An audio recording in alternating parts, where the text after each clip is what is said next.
ಮಿಂಚು ಮಿಂಚು ಸಿರಿ ಮಿಂಚು ಇದು ದಾರಿ ತೋರುವ ಮಿಂಚು.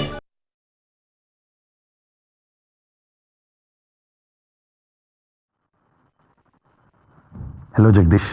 ಓ ತಿಲಕ್, ಬನ್ನಿ ಕೊಡಿ. Thank you. ಮನೇಲಿ ಯಾರು ಕಾಣಿಸ್ತಿಲ್ಲ? ಎಲ್ಲ ಅವ್ರವ್ರ ಕೆಲಸದಲ್ಲಿ ಬ್ಯುಸಿ ಆಗಿದ್ದಾರೆ.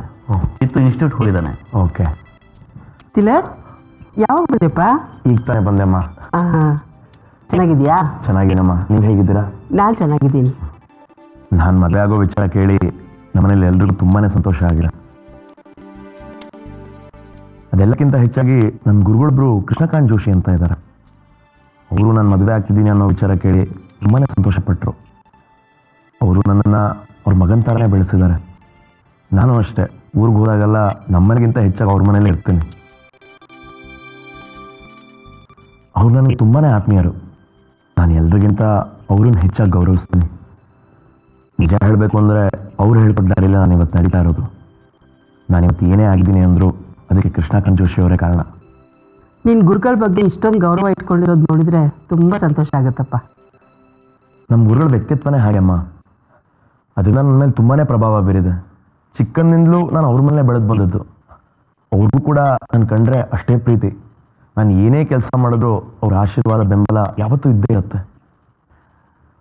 ನೋಡಿದ್ರ ತಿಲಕ್, ನಿಮ್ಮ ರಮ್ಯನ ಮದುವೆಯಿಂದ ಎಷ್ಟು ಜನರಿಗೆ ಸಂತೋಷ ಆಗ್ತಿದೆ ಅಂತ. ತಿಲಕ್, ಮದುವೆ ವಿಚಾರವಾಗಿ ಮಾತಾಡೋಕೆ ನಿಮ್ಮ ತಂದೆ ತಾಯಿ ಯಾವಾಗ ಬರ್ತಿದ್ದಾರೆ? ಅವ್ರು ಬಂದರೆ ನಾವೆಲ್ಲರೂ ಒಟ್ಟಿಗೆ ಕೂತು ಮಾತಾಡ್ಬೋದು. ದಯವಿಟ್ಟು ಅದ್ರ ಮದುವೆ ಎಲ್ಲ ಏನೂ ಬೇಡ ಅಮ್ಮ. ನಮ್ಮ ಮನೆಯವ್ರಿಗೂ ಕೂಡ ನಾನು ಸರಳವಾಗಿ ಮದುವೆ ಆಗಬೇಕು ಅನ್ನೋದೇ ಆಸೆ. ಓಕೆ ತಿಲಕ್, ನಿಮ್ಮ ಇಷ್ಟದಾಗೆ ಆಗಲಿ. ಥ್ಯಾಂಕ್ಸ್. ರಮ್ಯಾ ಅವ್ರಿಗೆ ನಿಮ್ಮ ತಂದೆ ತಾಯಿ ಮದುವೆ ಒಪ್ಕೊಂಡಿದ್ದನ್ನು ಹೇಳಿದ್ರ? ಹಾಂ, ಅವ್ರ ತಾಯಿಗೆ ನಾನು ಮತ್ತು ರಮ್ಯಾ ಅವ್ರು ಆದಷ್ಟು ಬೇಗ ಮದುವೆ ಆಗಬೇಕು ಅನ್ನೋದೇ ಆಸೆ. ಅದು ಸಹಜ ಅಲ್ವಾ ತಿಲಕ್? ನೀವಿಬ್ಬರು ಮದುವೆ ಆಗ್ತಿರೋದು ಅವ್ರ ಮನಸ್ಸಿಗೆ ತುಂಬಾ ನೆಮ್ಮದಿ ಕೊಟ್ಟಿದೆ. ನಮಗೂ ಅಷ್ಟೇ, ಆದಷ್ಟು ಬೇಗ ನೀವು ಮದುವೆ ಮಾಡಬೇಕು ಅನ್ನೋದು ನಮ್ಮ ಆಸೆ. ನನಗೂ ಅರ್ಥ ಆಗುತ್ತಮ್ಮ. ಆದರೆ ನನಗೆ ನನ್ನದೇ ಆದಂಥ ಕೆಲವು ಕಮಿಟ್ಮೆಂಟ್ಸ್ಗಳಿದೆ. ಅವೆಲ್ಲ ಮುಗಿಯೋರ್ಗೂ ನಾನೇ ಮದುವೆ ಬೇಡ ಅಂತ ಸುಮ್ಮನೆ ಇದ್ದೀನಿ. ಆ ಆಂದೋಲನಲ್ಲಿ ಜೋರಾಗಿ ನಡೀತಿರೋ ವಿಷಯ ನಿಮ್ಗೆ ಚೆನ್ನಾಗಿ ಗೊತ್ತಿದೆ. ಈ ಸಮಯದಲ್ಲಿ ನಾನು ಮದುವೆ ಅಂತ ಓಡಾಡ್ಕೊಂಡಿದ್ರೆ ಆಂದೋಲನದ ಮೇಲೆ ಅಫೆಕ್ಟ್ ಆಗ್ಬೋದು ಅನ್ನೋ ಯೋಚನೆ ನಂದು. ತಿಲಕ್, ನೀವು ರಮ್ಯಾ ಏನು ಡಿಸಿಷನ್ ತಗೋತೀರೋ ನಮ್ಗೆ ಅದಕ್ಕೆ ಒಪ್ಪಿಗೆ ಇದೆ. ಥ್ಯಾಂಕ್ಸ್ ಜಗದೀಶ್. ತಿಲಕ್, ಮಾತು ಥ್ಯಾಂಕ್ಸ್ ಹೇಳಬೇಕು ಅನ್ನೋ ಫಾರ್ಮಾಲಿಟೀಸ್ ಯಾಕೆ? ಜಗದೀಶ್, ನೀವು ನನಗೆ ತುಂಬಾ ಸಹಾಯ ಮಾಡಿದ್ದೀರಾ. ಅದು ಅಲ್ಲದೆ ನಾನು ಮಾಡೋ ನೋಡಿ ಮತ್ತೆ ಫಾರ್ಮಲ್ ಆಗ್ತಿದ್ರಿ. ನೋಡಪ್ಪ, ನಿಮ್ಮಿಬ್ಬರು ಮದುವೆಗೆ ಆದಷ್ಟು ಬೇಗ ಎಲ್ಲ ಸಿದ್ಧತೆಯೂ ನಾವು ಮಾಡ್ಕೋತೀವಿ. ಈ ಆಂದೋಲನ ಯಾವಾಗ ಮುಗಿಬೋದು? ಯಾವಾಗ ಮುಗಿಯುತ್ತೆ ಅಂತ ಎಕ್ಸಾಕ್ಟಾಗಿ ಹೇಳೋಕ್ಕಾಗಲ್ಲಮ್ಮ. ಆದರೆ ಆದಷ್ಟು ಬೇಗ ಮುಗಿಯುತ್ತೆ ಅನ್ನೋದನ್ನು ಹೇಳ್ಬೋದು. ಜಗದೀಶ್, ನಿಜ ಹೇಳಬೇಕು ಅಂದರೆ ರಮ್ಯಾ ಅಂತ ಹುಡುಗಿ ನನ್ನ ಜೀವನದಲ್ಲಿ ಬಂದಿರೋದು ತುಂಬಾ ಅದೃಷ್ಟ.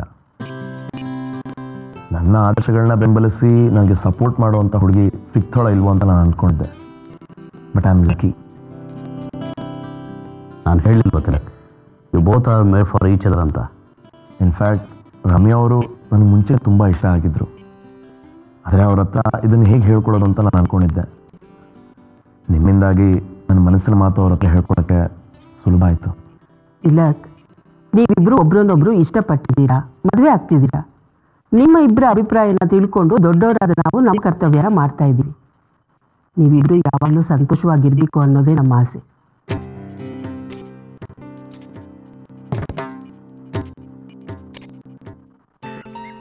ಹಾಯ್ ತಿಲಕ್. ಓ ಹಾಯ್ ರಮ್ಯಾ. ಏನು ಅಪರೂಪಕ್ಕೆ ನನ್ನ ಭೇಟಿ ಮಾಡಕ್ಕೆ ಬಂದ್ಬಿಟ್ಟಿದ್ರಾ? ಸಾರಿ ರಮ್ಯಾ ಅವರೇ. ಸಾರಿನಾ? ಯಾಕೆ? ಈ ಆಂದೋಲನ ಕೆಲಸಗಳ ನಡುವೆ ನಿಮ್ಮನ್ನ ಭೇಟಿ ಆಗೋಕ್ಕೆ ಆಗಲಿಲ್ಲ.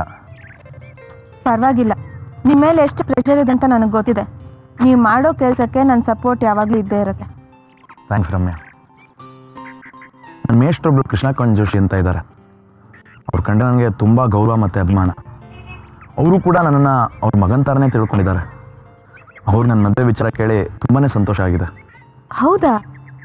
ನೀವು ಅವ್ರ ಬಗ್ಗೆ ನನ್ನ ಹತ್ರ ಹೇಳಲೇ ಇಲ್ಲ. ಅವರು ಕೂಡ ಗಾಂಧಿವಾದಿ. ದೇಶಗಳೆಲ್ಲ ಬೆಳೆಯೋದಕ್ಕೆ ಅವರೇ ಕಾರಣ. ಸತ್ಯದ ದಾರಿಯಲ್ಲಿ ನಡಿಬೇಕು ಅಂತ ಚಿಕ್ಕನಿಂದಲೇ ಅವ್ರು ನನ್ನ ತುಂಬ ಪ್ರೇರೇಪಿಸಿದ್ರು. ಅವ್ರ ವ್ಯಕ್ತಿತ್ವದಿಂದ ನಾನು ಇಷ್ಟೊಂದು ಇನ್ಫ್ಲುಯೆನ್ಸ್ ಆಗಿರೋದು. ನೀವು ಇಷ್ಟೆಲ್ಲ ಹೇಳ್ತಾ ಇರೋದು ಕೇಳಿದ್ರೆ ನಾನು ಒಂದ್ಸಲ ಅವ್ರನ್ನ ಭೇಟಿ ಮಾಡಬೇಕು ಅನಿಸ್ತಾ ಇದೆ. ಖಂಡಿತ ರಮ್ಯಾ, ನಿಮ್ಮ ಬಗ್ಗೆನೂ ಅವ್ರ ಹತ್ರ ನಾನು ತುಂಬಾ ಹೇಳಿದ್ದೀನಿ. ಹೇಗಿದ್ರು ನಮ್ಮ ಮದುವೆಗೆ ಬರ್ತಾರಲ್ಲ, ಆಗ ಖಂಡಿತವಾಗಿ ಭೇಟಿ ಮಾಡಿಸ್ತೀನಿ. ನೋಡಿ ರಮ್ಯಾ, ನೀವೀಗ ಮಾಡ್ತಿರೋ ಕೆಲಸನ ನಿಮ್ಮ ಮದುವೆ ಆದಮೇಲೂ ಮುಂದುವರಿಸ್ಬೋದು. ನಿಮ್ಮ ಸ್ವಾತಂತ್ರ್ಯಕ್ಕೆ ನಾನು ಯಾವತ್ತೂ ಅಡ್ಡಿ ಬರೋದಿಲ್ಲ. ಮದುವೆಗೆ ಮುಂಚೆ ಹೇಗಿದ್ರೋ ಮದುವೆ ಆದಮೇಲೂ ಹಾಗೆ ಇರಿ. ನೀವು ಬದಲಾಗಬೇಕು ಅಂತ ನಾನು ಯಾವತ್ತೂ ಬಯಸೋದಿಲ್ಲ. ಇಲ್ಲ ತಿಲಕ್, ನನಗೆ ಮೊದಲಿಂದನೂ ಸಾಮಾಜಿಕ ಚಟುವಟಿಕೆಗಳಲ್ಲಿ ಭಾಗವಹಿಸಬೇಕು ಅಂತ ತುಂಬ ಆಸೆ ಇತ್ತು. ಈಗ ನಿಮ್ಮ ಬೆಂಬಲನೂ ಸಿಗ್ತಾ ಇದೆ. ಅದಕ್ಕೆ ನೀವು ಮಾಡ್ತಾ ಇರೋ ಕೇಸ್ನಲ್ಲಿ ಇನ್ವಾಲ್ವ್ ಆಗಬೇಕು ಅಂತ ಅಂದ್ಕೊಂಡಿದ್ದೀನಿ. ಇನ್ನೊಂದು ವಿಚಾರ ರಮ್ಯಾ, ವೈದೇಹಿ ನದಿ ತೀರದ ಆಂದೋಲನ ಮುಗಿದ್ಮೇಲೆ ನಾನು ಮತ್ತೆ ಬೆಳಗಾಂ ವಾಪಸ್ ಹೋಗ್ಬೋಣ ಅಂತ ಅಂದ್ಕೊಂಡಿದ್ದೀನಿ.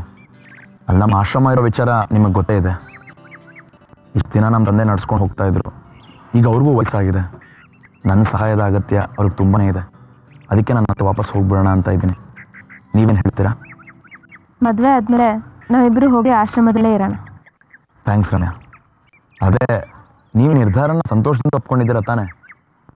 ಯಾಕಂದರೆ ನನಗೋಸ್ಕರ ನೀವು ಯಾವುದೇ ರೀತಿಯಾದ ಕಾಂಪ್ರಮೈಸ್ ಮಾಡ್ಕೊಳ್ಳೋದು ನನಗೆ ಇಷ್ಟ ಇಲ್ಲ. ನಾನೇ ನಿಮಗೋಸ್ಕರ ಕಾಂಪ್ರಮೈಸ್ ಮಾಡ್ಕೋತಾ ಇಲ್ಲ ತಿಲಕ್.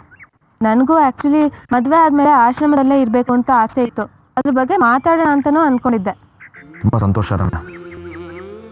ನಾನು ಕೂಡ ಆಶ್ರಮಕ್ಕೆ ವಾಪಸ್ ಹೋಗಿ ಅಲ್ಲಿನ ಆ್ಯಕ್ಟಿವಿಟೀಸ್ನ ವಿಸ್ತರಿಸಬೇಕು ಅಂತ ಅಂದ್ಕೊಂಡಿದ್ದೀನಿ. ಸುತ್ತಮುತ್ತ ಇರೋ ಹಳ್ಳಿಗಳ ಜನರ ಶಿಕ್ಷಣ ಮತ್ತು ಆರೋಗ್ಯದ ಕಡೆ ಗಮನ ಕೊಟ್ಟು ಕೆಲಸ ಮಾಡೋಣ ಅಂತ ಅಂದ್ಕೊಂಡಿದ್ದೀನಿ. ನೀವು ಮಾಡೋ ಎಲ್ಲ ಕೆಲಸದಲ್ಲೂ ನನ್ನ ಸಪೋರ್ಟ್ ಇದ್ದೇ ಇರುತ್ತೆ. ಈ ಹಳ್ಳಿ ವಾತಾವರಣ ಎಲ್ಲ ನಂಗೆ ತುಂಬ ಇಷ್ಟ. ನಿಮ್ಮ ಜೊತೆ ನಾನು ಕೆಲಸ ಮಾಡ್ತೀನಿ. ನಿಮ್ಮಂಥ ಸಿಂಪಲ್ ಹುಡುಗಿ ನನ್ನ ಲೈಫ್ ಪಾರ್ಟ್ನರ್ ಆಗ್ತಾರೆ ಅಂತ ನಾನು ಯಾವತ್ತೂ ಅಂದ್ಕೊಂಡಿರಲಿಲ್ಲ. ಈಗಿನ ಕಾಲದಲ್ಲೂ ಇಂಥ ಆದರ್ಶಗಳನ್ನ ಹಿಡ್ಕೊಂಡಿರೋದು ನಂಗೆ ತುಂಬ ಸಂತೋಷ ಆಗ್ತಿದೆ. ನಾನು ನಿಮಗೆ ಹೇಳಬೇಕಾಗಿರೋ ಮಾತನ್ನು ನೀವು ನನಗೆ ಹೇಳ್ತಾ ಇದ್ದೀರಾ. ಎಲ್ಲ ಮನುಷ್ಯರು ಇತ್ತೀಚೆಗೆ ತಮ್ಮ ಸ್ವಾರ್ಥದ ಬಗ್ಗೆನೇ ಯೋಚನೆ ಮಾಡ್ತಾರೆ. ಆದರೆ ನೀವು ಬೇರೆಯವರಿಗೆ ಸಂತೋಷ ಕೊಟ್ಟಾಗ ಸಿಗೋ ಅಂಥ ಆನಂದಕ್ಕಿಂತ ಹೆಚ್ಚಿಂದು ಬೇರೆ ಯಾರೂ ಇಲ್ಲ ಅಂತ ನೀವೇ ನನಗೆ ತೋರಿಸ್ಕೊಟ್ಟಿದ್ದೀರಾ. ನೀವು ಹೀಗೆ ನನ್ನ ಬಗ್ಗೆ ಮಾತಾಡ್ತಿರೋ ನೋಡಿದ್ರೆ ನಾನೇನೋ ತುಂಬ ಗ್ರೇಟ್ ಅಂತ ಅನ್ಸುತ್ತೆ. ನಿಜವಾಗ್ಲೂ ನಾನು ಅಂಥ ಗ್ರೇಟ್ ಏನಲ್ಲ. ಅದು ಹೇಗೆ ನೀವು ನನ್ನನ್ನು ಇಷ್ಟಪಟ್ಟರು ಅನ್ನೋದೇ ನಂಗೆ ಗೊತ್ತಾಗ್ತಾ ಇಲ್ಲ. ನಿಮ್ಮ ವ್ಯಕ್ತಿತ್ವ ನೋಡೆ ನಾನು ನಿಮ್ಮನ್ನ ಇಷ್ಟಪಟ್ಟಿದ್ದು. ಹೊರಗಿನ ಕಣ್ಣುಗಳು ಕಾಣದೇ ಇರೋಂಥದ್ದು ಒಳಗಿನ ಕಣ್ಣುಗಳಿಗೆ ಕಾಣುತ್ತೆ. ನೀವು ನನ್ನ ಕಣ್ಣಿಗೆ ಹೇಗೆ ಕಾಣಿಸ್ತಾ ಇದ್ದೀರಾ ಅಂತ ಹೇಳ? ನನಗೆ ದಾರಿ ತೋರ್ಸೋದಕ್ಕೆ ಬಂದಿರೋ ದೇವತೆ ಥರ ಕಾಣಿಸ್ತಾ ಇದ್ದೀರಾ. ನಿಮ್ಮ ಸಪೋರ್ಟು ನನ್ನ ಜೀವನದಲ್ಲಿ ಬೆಳೆದಿಂಗಾಗಿರುತ್ತೆ. ತಿಲಕ್, ನೀವು ಸೋಷಿಯಲ್ ಸರ್ವಿಸು ಆಂದೋಲನ ಎಲ್ಲ ಬಿಡಬೇಕು ಅಂತ ಇದ್ದೀರಾ? ಯಾಕೆ? ಮತ್ತೆ ಕವಿಗಳ ಹಾಗೆ ಮಾತಾಡ್ತಾ ಇದ್ದೀರಾ? ನಿಮ್ಮನ್ನು ನೋಡಿದ್ರೆ ಯಾರಿಗೆ ತಾನೇ ಕವಿ ಆಗಬೇಕು ಅನ್ನೋ ಆಸೆ ಆಗಲ್ಲ ಹೇಳಿ?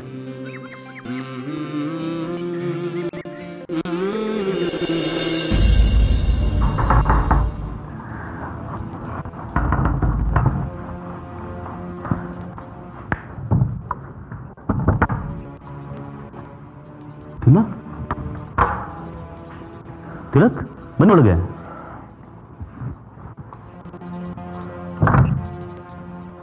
ಏನು ಇಷ್ಟೊತ್ತಿನಲ್ಲಿ? ಯಾಕೆ ಇಷ್ಟೊಂದು ಗಾಬರಿ ಆಗಿದ್ದೀರಾ? Any problem? ಜಗದೀಶ್, ನಿಮ್ಮ ಹತ್ರ ಒಂದು ಅರ್ಜೆಂಟಾಗಿ ವಿಷಯ ಮಾತಾಡಬೇಕಾಗಿತ್ತು. ಹೇಳಿ. ಮತ್ತೆ ಇದೇ ವಿಚಾರ ಕೇಳ್ತಾ ಇದ್ದೀನಿ ಅಂತ ಬೇಜಾರು ಮಾಡ್ಕೊಳ್ಬೇಡಿ. ನೀವು ಅವತ್ತು ಅಮೇರಿಕನ್ ಕಂಪ್ನಿಯವರು ನಿಮಗೆ ಬಯೋಪೆಟ್ರೋಲ್ ರಿಲೀಸ್ ಮಾಡೋದಕ್ಕೆ ಪರ್ಮಿಷನ್ ಕೊಟ್ಟಿದ್ದಾರೆ ಅಂತ ಹೇಳಿದ್ರಿ. ಅವರಲ್ಲಿ ರಿಲೀಸ್ ಮಾಡ್ತಿದ್ದ ಹಾಗೆ ನೀವು ಇಲ್ಲಿ ಬಯೋಪೆಟ್ರೋಲ್ ರಿಲೀಸ್ ಮಾಡ್ತೀವಿ ಅಂತ ಹೇಳಿದ್ರಿ. ಹೌದು. ಇನ್ನು ಎಷ್ಟು ದಿನ ಆಗ್ಬೋದು ಜಗದೀಶ್? ನೀವು ಅವತ್ತು ಇನ್ನು ಕೆಲವೇ ದಿನಗಳಲ್ಲಿ ಬಯೋಪೆಟ್ರೋಲ್ ರಿಲೀಸ್ ಮಾಡ್ತೀವಿ ಅಂತ ಹೇಳಿದ್ರಿ. ಇದ್ದಕ್ಕಿದ್ದಾಗ ಈ ಪ್ರಶ್ನೆ ಆಗ್ತಿಲ್ಲ. ಆಂದೋಲನ ನಡೀತಿರೋ ಜಾಗದಲ್ಲಿ ಪರಿಸ್ಥಿತಿ ತುಂಬ ಗಂಭೀರ ಆಗೋಗಿದೆ ಜಗದೀಶ್. ನಾನು ನಿಮ್ಗೆ ಅವತ್ತೇ ಹೇಳಿದೆ, ನೀವು ಬಯೋಪೆಟ್ರೋಲ್ ರಿಲೀಸ್ ಮಾಡೋ ತಡ ಆದರೆ ಆಂದೋಲನ ಮುಂದುವರ್ಸೋದಕ್ಕೆ ತುಂಬ ಕಷ್ಟ ಆಗುತ್ತೆ. ಜನ ಆಸಕ್ತಿ ಕಳ್ಕೊಂಡ್ರೆ ನಾವೇನೂ ಮಾಡೋಕ್ಕಾಗಲ್ಲ. ಐಮ್ ಸಾರಿ ತಿಲಕ್, ಆದರೆ ನಾವು ಅಂದ್ಕೊಂಡ ಹಾಗೆ ಬಯೋಪೆಟ್ರೋಲ್ನ ಸದ್ಯಕ್ಕೆ ರಿಲೀಸ್ ಮಾಡೋದಕ್ಕಾಗೋದಿಲ್ಲ. ಯಾಕೆ ಜಗದೀಶ್? ನೀವತ್ತು ಬಯೋಪೆಟ್ರೋಲ್ ರಿಲೀಸ್ ಮಾಡೋದಕ್ಕೆ ಎಲ್ಲ ಸಿದ್ಧತೆ ಮಾಡ್ಕೊಂಡಿದ್ದೀವಿ ಅಂತ ಹೇಳಿದ್ರಲ್ವಾ? ನಮ್ಮ ಕಡೆಯಿಂದ ನಾವೆಲ್ಲ ಸಿದ್ಧತೆ ಮಾಡ್ಕೊಂಡಿದ್ದೀವಿ ತಿಲಕ್. ಆದರೆ ಅಲ್ಲಿ ಅಮೇರಿಕನ್ ಕಂಪ್ನಿಯವರು ಬಯೋಪೆಟ್ರೋಲ್ನ ರಿಲೀಸ್ ಮಾಡೋದನ್ನು ಪೋಸ್ಟ್ಪೋನ್ ಮಾಡಿಬಿಟ್ಟಿದ್ದಾರೆ. ಪೋಸ್ಟ್ಪೋನಾ? ಯಾಕೆ? ಕಾರಣ ಏನು ಅಂತ ನಮಗೂ ಹೇಳಿಲ್ಲ. ಮುಂಚೆ ಅಲ್ಲಿ ಬಯೋಪೆಟ್ರೋಲ್ನ ರಿಲೀಸ್ ಮಾಡಿದ ತಕ್ಷಣ ಇಂಡಿಯಾದಲ್ಲೂ ರಿಲೀಸ್ ಮಾಡಿ ಅಂತ ಹೇಳಿದರು. ಆದರೆ ಈಗ ಪೋಸ್ಟ್ಪೋನ್ ಮಾಡಿಬಿಟ್ಟಿದ್ದಾರೆ. ಪ್ರಪಂಚದಲ್ಲಿ ಎಲ್ಲ ಕಡೆ ಒಂದೇ ಸಾರಿ ಬಯೋಪೆಟ್ರೋಲ್ ರಿಲೀಸ್ ಆಗಬೇಕು ಅಂತ ಇನ್ಸ್ಟ್ರಕ್ಷನ್ ಕೊಟ್ಟಿದ್ದಾರೆ. ಅದಕ್ಕೆ ನಾವು ಒಪ್ಕೊಳ್ಳೇಬೇಕಾಗಿದೆ. ಸೊ ಇಂಡಿಯಾದಲ್ಲಿ ಬಯೋಪೆಟ್ರೋಲ್ ರಿಲೀಸ್ ಮಾಡೋದನ್ನು ಪೋಸ್ಟ್ಪೋನ್ ಮಾಡಬೇಕಾಗಿದೆ.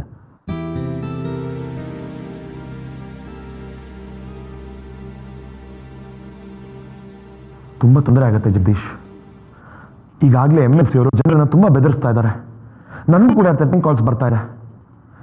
ನಾನು ಉಳ್ಕೊಂಡಿರೋ ಜಾಗಕ್ಕೆ ಬಂದು ಅಲ್ಲಿ ಗಲಾಟೆ ಮಾಡ್ತಾ ಇದ್ದಾರೆ. ಮೊನ್ನೆ ನಾನು ಉಳ್ಕೊಂಡಿರೋ ಮನೆ ಹತ್ರ ಏನೋ ಶಬ್ದ ಆಯಿತು. ಏನು ಅಂತ ಆಚೆ ಬಂದು ನೋಡಿದ್ರೆ ನನ್ನ ನಾಯಿನ ಕೊಂದುಬಿಟ್ಟಿದ್ರು. ಇದನ್ನೆಲ್ಲ ನಂಗೆ ಹೆದರಿಸ್ಬೇಕು ಅಂತಾನೆ ಮಾಡ್ತಿರೋದವರು ಜಗದೀಶ್. ಪೊಲೀಸ್ ಕಂಪ್ಲೇಂಟ್ ಕೊಡಬೇಕಾಗಿತ್ತು ನೀವು. ಜಗದೀಶ್, MNC ಅವ್ರಿಗೆ ಸರ್ಕಾರದವ್ರು ಸಪೋರ್ಟ್ ಇದೆ. ಪೊಲೀಸವರು ಸರ್ಕಾರದವ್ರು ಹೇಗೆ ಹೇಳ್ತಾರೋ ಹಾಗೆ ಕೇಳ್ತಾರೆ. ಅವರಿಂದ ನಾವು ಯಾವುದೇ ರೀತಿಯಾದ ಹೆಲ್ಪ್ನ ಎಕ್ಸ್ಪೆಕ್ಟ್ ಮಾಡೋದಕ್ಕಾಗೋದಿಲ್ಲ. ಅದು ಅಲ್ಲದೆ ನನ್ನ ಕಾಲ್ಸ್ನ ಕೂಡ ಟ್ಯಾಕ್ ಮಾಡ್ತಾ ಇದ್ದಾರೆ. ನನ್ನನ್ನು ಫಾಲೋ ಮಾಡೋಕ್ಕೆ ಜನ ಬಿಟ್ಟಿದ್ದಾರೆ. ನಾನು ಎಲ್ಲಿ ಹೋಗ್ತೀನಿ, ಯಾರ ಹತ್ರ ಮಾತಾಡ್ತೀನಿ, ಇದೆಲ್ಲ ಇನ್ಫಾರ್ಮೇಶನ್ ಅವ್ರು ಗ್ಯಾದರ್ ಮಾಡ್ತಾ ಇದ್ದಾರೆ ಜಗದೀಶ್. ಅದಕ್ಕೆ ನಾನು ಇಷ್ಟೊತ್ತಲ್ಲಿ ಬಂದು ನಿಮ್ಮ ಹತ್ರ ಮಾತಾಡ್ತಾ ಇರೋದು. ಆದರೆ ಅವತ್ತು ಸರ್ಕಾರ ನಿಮ್ಮ ಪರವಾಗಿ ಈಲ್ಡ್ ಆಗ್ತಾ ಇದೆ ಅಂತ ಹೇಳಿದ್ರಿ. ಸರ್ಕಾರದವರು ನಮ್ಮ ಪರವಾಗಿದ್ದೀವಿ ಅಂತ ಸುಮ್ಮನೆ ತೋರಿಸ್ಕೊಳ್ತಿದ್ದಾರೆ ಅಷ್ಟೇ. ಆದರೆ ಅವ್ರ ಸಪೋರ್ಟ್ ಎಲ್ಲ ಇರೋದು ಬರೀ MNC ಅವ್ರ ಪರವಾಗಿ. ಸರ್ಕಾರ, ಪೊಲೀಸು ಇವರಿಂದ ಯಾವುದೇ ರೀತಿಯ ಸಪೋರ್ಟ್ ನಾವು ಎಕ್ಸ್ಪೆಕ್ಟ್ ಮಾಡೋದಕ್ಕಾಗೋದಿಲ್ಲ. ನಿಮಗೆ ಸಹಾಯ ಮಾಡಬೇಕು ಅಂತ ನಾನು ಬಯಸ್ತೀನಿ ತಿಲಕ್. ಅದೇನು ಮಾಡಲಿ, ಈಗ ನಾನು ಹೆಲ್ಪ್ಲೆಸ್ ಆಗಿದ್ದೀನಿ. ನಿಮ್ಮ ಹೆಲ್ಪ್ಲೆಸ್ನೆಸ್ಸು ನನಗೆ ಅರ್ಥ ಆಗುತ್ತೆ ಜಗದೀಶ್. ಆದರೆ ನೀವು ಬಯೋಪೆಟ್ರೋಲ್ನ ರಿಲೀಸ್ ಮಾಡಿದ್ದಿದ್ರೆ ಎಲ್ಲ ಪ್ರಾಬ್ಲಮ್ ಸಾಲ್ವ್ ಆಗೋಗೋದು. ನೀವು ಯೋಚನೆ ಮಾಡಿಬಿಡಿ ತಿಲಕ್. ಅಮೇರಿಕನ್ ಕಂಪ್ನಿಯಿಂದ ನಮಗೆ ಇನ್ಸ್ಟ್ರಕ್ಷನ್ಸ್ ಬಂದ ತಕ್ಷಣ ಬಯೋಪೆಟ್ರೋಲ್ನ ರಿಲೀಸ್ ಮಾಡಿಬಿಡ್ತೀವಿ. ಇನ್ನು ಸ್ವಲ್ಪ ದಿನ ಹೇಗಾದರೂ ಮಾಡಿ ಆಂದೋಲನ ಸಸ್ಟೈನ್ ಮಾಡಿ, ಇನ್ನು ಸ್ವಲ್ಪ ದಿನ ಅಷ್ಟೇ, ಆಮೇಲೆ ಬಯೋಪೆಟ್ರೋಲ್ ರಿಲೀಸ್ ಮಾಡಿಬಿಡ್ತೀವಿ. ಅಲ್ಲಿ ತನಕ ಹೇಗಾದರೂ ಮ್ಯಾನೇಜ್ ಮಾಡಿ.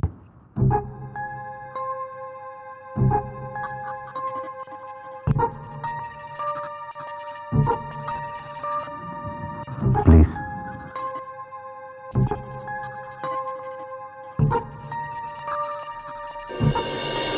ನೋಡಿ, ನಮ್ಮ ಹೋರಾಟದ ಉದ್ದೇಶ ಏನಿದ್ರು ಬರೀ ಪರಿಸರ ಕಾಳಜಿ ಮಾತ್ರ. ಇಲ್ಲಿ ಯಾವುದೇ ರೀತಿಯಾದ ವ್ಯಕ್ತಿಗತವಾದ ಉದ್ದೇಶ ಸಾಧಿಸೋದಕ್ಕೆ ನಾವು ಹೊರಟಿಲ್ಲ. ವೈದೇಹಿ ನದಿ ಸಂರಕ್ಷಣೆ ಮಾತ್ರ ಮಾಡೋದಲ್ಲದೆ ಇಲ್ಲಿನ ಜನರ ಹಿತ ಕಾಪಾಡೋದು ಕೂಡ ನಮ್ಮ ಉದ್ದೇಶ. ಸರ್, ವೈದೇಹಿ ನದಿ ತೀರದಲ್ಲಿ ನದಿ ರಕ್ಷಣೆಗೋಸ್ಕರ ಹೋರಾಡ್ತಿರುವ ಹೋರಾಟಗಾರರಿಗೆ ಪೊಲೀಸರಿಂದ ಯಾವುದೇ ರಕ್ಷಣೆ ಇಲ್ಲ ಎನ್ನುವ ಬಗ್ಗೆ ದೂರಿದೆ. ಇದ್ರ ಬಗ್ಗೆ ಸರ್ ನಿಮ್ಮ ಅಭಿಪ್ರಾಯ ಏನು ಸರ್? ನೋಡಿ, ಇದೆಲ್ಲ ಆರೋಪ ಮಾತ್ರ. ಆಂದೋಲನ ನಡೀತಾ ಇರೋ ಜಾಗದಲ್ಲಿ ನಾವು ಎಲ್ರಿಗೂ ರಕ್ಷಣೆ ಕೊಡ್ತಾ ಇದೀವಿ. ಹಾಗಾದ್ರೆ ಕೆಲವು ದಿನಗಳ ಹಿಂದೆ ತಿಲಕ್ ಅವ್ರ ಮೇಲೆ ಅಲ್ಲೇ ಪ್ರಯತ್ನ ಯಾಕಾಯ್ತು? ಇದರಿಂದಾನೇ ಗೊತ್ತಾಗ್ತಾ ಇದೆ ಪೊಲೀಸರು ಎಷ್ಟು ಮಾತ್ರ ರಕ್ಷಣೆ ಕೊಡ್ತಾ ಇದ್ದಾರೆ ಅಂತ. ತಿಲಕ್ ಅವ್ರಿಗೆ ನಾವು ಸರಿಯಾದ ರಕ್ಷಣೆ ಕೊಡ್ತಾ ಇದೀವಿ. ನಮ್ಮ ಡಿಪಾರ್ಟ್ಮೆಂಟ್ ಇಂದ ಅವ್ರು ಇಳ್ಕೊಂಡಿರೋ ಗೆಸ್ಟ್ ಹೌಸ್ಗೆ ಮತ್ತೆ ಆಂದೋಲನ ನಡೀತಾ ಇರೋ ಜಾಗದಲ್ಲಿ ಟೈಟ್ ಸೆಕ್ಯೂರಿಟಿ ಕೊಟ್ಟಿದೀವಿ.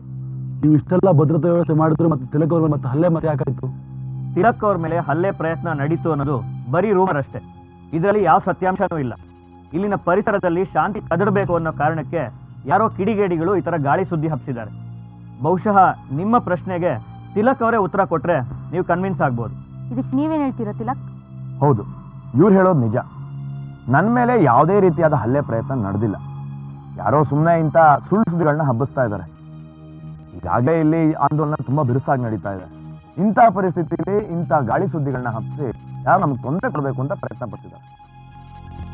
ಅದಷ್ಟೇ ಅಲ್ಲದೆ ನನಗೂ ಫೋನ್ ಮಾಡಿ ನಾನು ಆಂದೋಲನ ಬಿಟ್ಟು ಹೋಗ್ಬೇಕು ಅಂತ ಪ್ರಾಣ ಬೆದರಿಕೆ ಕೂಡ ಹಾಕಿದ್ರು. ತಿಲಕ್ ಅವರಿಗೆ ಥ್ರೆಟ್ನಿಂಗ್ ಕಾಲ್ಸ್ ಬರ್ತಿರೋ ಬಗ್ಗೆ ನೀವೇನು ಹೇಳ್ತೀರಾ? ಅದ್ರ ಬಗ್ಗೆ ಏನು ಕ್ರಮ ಕೈಗೊಂಡಿದ್ದೀರಾ ಸರ್? ನಾವು ಇದ್ರ ಬಗ್ಗೆ ಈಗಾಗಲೇ ಕ್ರಮ ಕೈಗೊಂಡಿದ್ದೀವಿ. ತಪ್ಪಿತಸ್ಥರನ್ನ ಆದಷ್ಟು ಬೇಗ ಅರೆಸ್ಟ್ ಮಾಡ್ತೀವಿ. ಈ ರೀತಿ ಎಲ್ಲ ಯಾರು ಮಾಡ್ತಾ ಇರ್ಬೋದು? ಪೆಟ್ರೋಲಿಯಂ ಕಂಪ್ನಿಯವರು ಏನಾದರೂ ಈ ರೀತಿ ಮಾಡ್ತಾ ಇದ್ದಾರೆ ಅಂತ ನಿಮ್ಗೆ ಏನಾದ್ರು ಅನ್ಸುತ್ತಾ? ನೋಡಿ, ನಾನು ಯಾರ ಕಡೆನೂ ಬೆರಳು ಮಾಡಿ ತೋರಿಸೋದಕ್ಕೆ ಇಷ್ಟಪಡೋದಿಲ್ಲ. ತಪ್ಪಿತಸ್ಥರು ಯಾರು ಅನ್ನೋದನ್ನ ಪೊಲೀಸರು ಕಂಡು ಹಿಡಿತಾರೆ. ಅವರವ್ರ ಡ್ಯೂಟಿನ ಮಾಡ್ತಾರೆ ಅನ್ನೋ ನಂಬಿಕೆ ನನಗಿದೆ. ಈ ಪತ್ರಿಕಾಗೋಷ್ಠಿ ಕರೆದಿರೋ ಉದ್ದೇಶನೇ ಅದು. ನಾವಿಲ್ಲಿ ಶಾಂತಿಯುತವಾಗಿ ಪ್ರತಿಭಟನೆ ಮಾಡ್ತಾ ಇದ್ದೀವಿ. ಆದರೆ ಆಗದ ಕೆಲವು ಜನ ಗಾಳಿ ಸುದ್ದಿಗಳನ್ನ ಹಬ್ಬಿಸಿ ಇಲ್ಲಿ ಗದ್ದಲ ಎಬ್ಬಿಸ್ಬೇಕು ಅಂತ ಪ್ರಯತ್ನ ಪಡ್ತಾ ಇದ್ದಾರೆ. ಅದಕ್ಕೆ ಜನರು ಇಂಥ ಗಾಳಿ ಸುದ್ದಿಗಳಿಗೆ ಮಹತ್ವ ಕೊಡಬಾರ್ದು ಅಂತ ನಾನು ಕೇಳ್ಕೊತಾ ಇದ್ದೀನಿ. ಇವನ್ ಈ ಪತ್ರಕರ್ತರು ಕೂಡ ಅಷ್ಟೇ. ನೀವು ಇಂಥ ಗಾಳಿ ಸುದ್ದಿಗಳಿಗೆ ಹೆಚ್ಚಿನ ಮಹತ್ವ ಕೊಡದೆ ನಮ್ಮ ಆಂದೋಲನ ಯಶಸ್ವಿಯಾಗಿ ಆಗೋದಕ್ಕೆ ಸಹಾಯ ಸಹಕಾರ ಎರಡೂ ಕೊಡಬೇಕು ಅಂತ ನಾನು ಕೇಳ್ಕೊತೀನಿ.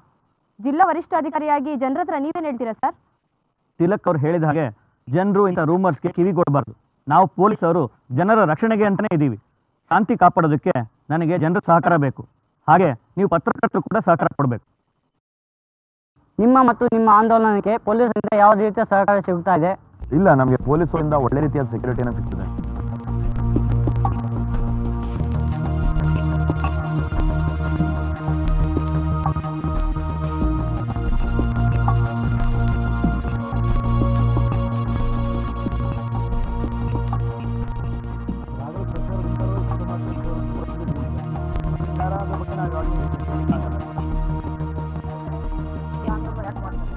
ನೋಡಿ ನೋಡಿ, ದಯವಿಟ್ಟು ಪ್ಲೀಸ್ ಒಬ್ಬೊಬ್ಬರ ಪ್ರಶ್ನೆ ಕೇಳಿ.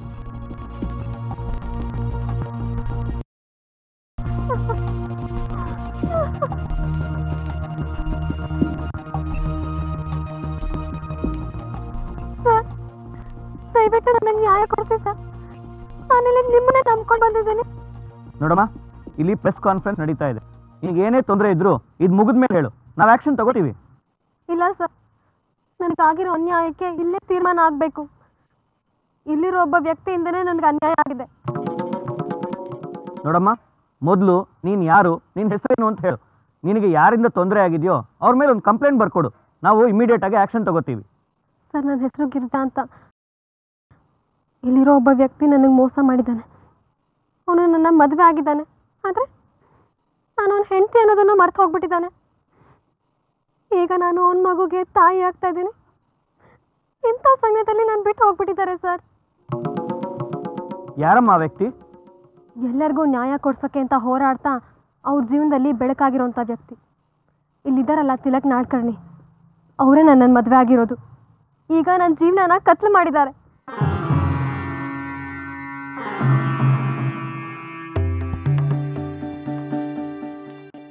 ನೋಡಮ್ಮ, ಸುಮ್ಮನೆ ಏನೇನೋ ಮಾತಾಡಬೇಡ. ತಿಲಕ್ ಯಾರು, ಎಂಥವ್ರು ಅಂತ ನಿನಗೆ ಗೊತ್ತಿದೆಯಾ? ನನಗೆಲ್ಲ ಚೆನ್ನಾಗೇ ಗೊತ್ತಿದೆ ಸರ್. ನನ್ನ ಮದುವೆ ಆಗಿರೋ ವ್ಯಕ್ತಿ ಬಗ್ಗೆ ನನಗೆ ಗೊತ್ತಿರೋದಿಲ್ವಾ? ನಾನೀಗ ಇವ್ರ ಮಗುಗೆ ತಾಯಿ ಆಗ್ತಾ ಇದ್ದೀನಿ. ತಿಲಕ್, ಈಕೆ ಹೇಳ್ತಾ ಇರೋದು ಇಲ್ಲ ಸರ್. ಈಕೆ ಯಾರು ಅನ್ನೋದೇ ನಂಗೆ ಗೊತ್ತಿಲ್ಲ. ಯಾಕೆ ಸುಳ್ಳು ಹೇಳ್ತಾ ಇದ್ದೀರಾ? ನಾನು ಏನು ತಪ್ಪು ಮಾಡಿದ್ದೀನಿ ಅಂತ ಈ ಥರ ಎಲ್ಲ ಹೇಳ್ತಾ ಇದ್ದೀರಾ? ಒಂದ್ ವೇಳೆ ನಾನೇನಾದ್ರು ತಪ್ಪು ಮಾಡಿದ್ರೆ ದಯವಿಟ್ಟು ನನಗೆ ಕ್ಷಮಿಸ್ಬಿಡಿ. ಆದ್ರೆ ಒಬ್ಬಂಟಿ ಆಗ್ಬಿಡ್ಬೇಡಿ ತಿಲಕ್. ಪ್ಲೀಸ್ ತಿಲಕ್, ನೀವೇ ನನ್ನನ್ನು ಈಗ ಬಿಟ್ಬಿಟ್ರೆ ನಾನು ಎಲ್ಲಿಗೆ ಅಂತ ಹೋಗ್ಲಿ? ನೋಡಮ್ಮ, ತಿಲಕ್ನ ಮದುವೆ ಆಗಿದೆಯಾ ಅನ್ನೋದಕ್ಕೆ ನಿನ್ನ ಹತ್ರ ಏನಾದರೂ ಸಾಕ್ಷಿ ಇದೆಯಾ?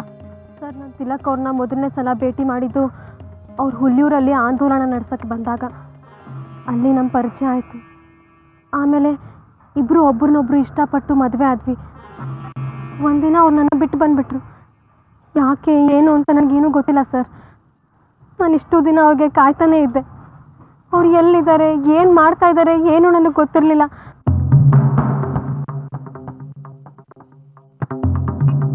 ಈಗ ಅವರು ವೈದೇಹಿ ನದಿ ತೀರದಲ್ಲಿ ಆಂದೋಲನ ನಡೆಸ್ತಾ ಇದ್ದಾರೆ ಅಂತ ಗೊತ್ತಾಯ್ತು. ಅದಕ್ಕೆ ಅವ್ರನ್ನ ಹುಡುಕೊಂಡು ಇಲ್ಲಿಗೆ ಬಂದೆ ಸರ್.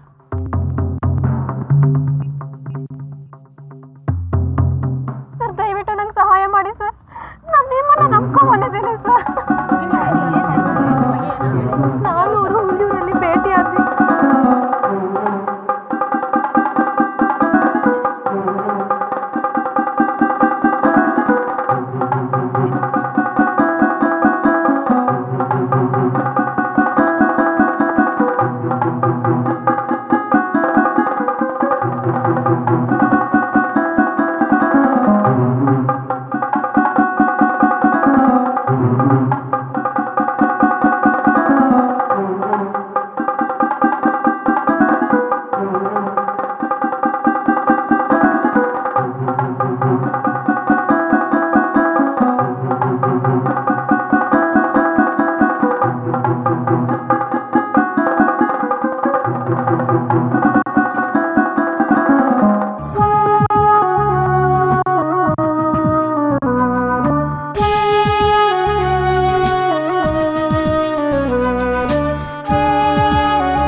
ಸೋಲಿನಲ್ಲೂ ಎಲ್ಲ ಮೀರಿ ಮಿಂಚಿ ನಿಂತೆಯಾ